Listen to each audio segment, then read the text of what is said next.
Kerbela'da kan dolu meydan değil. Ya Eba Abdillah, ya Hüseyin Sarallah.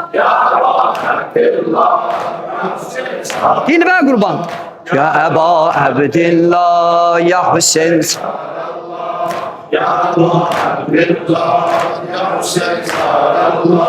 Yar deyir lebbeyk Hüseyin, dildar deyir.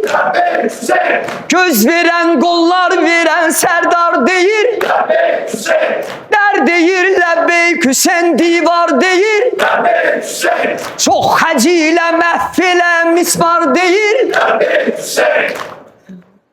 Ya Eba Abdillah, ya Hüseyin.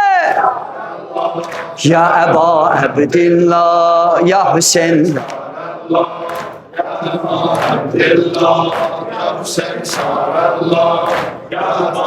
Eşkıbe kurban. Gəm deyir lebbeyk Hüseyin, matem deyir. Zillete baş eğmeyen perçem deyir. Cin deyir lebbeyk Hüseyin, Adem deyir. Derdi İsa'nı atıp Meryem deyir. Derdi İsa'nı atıp Meryem deyir.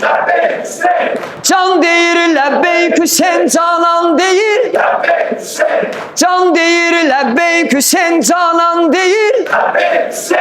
Ya Eba Abdillah, ya Hüseyin.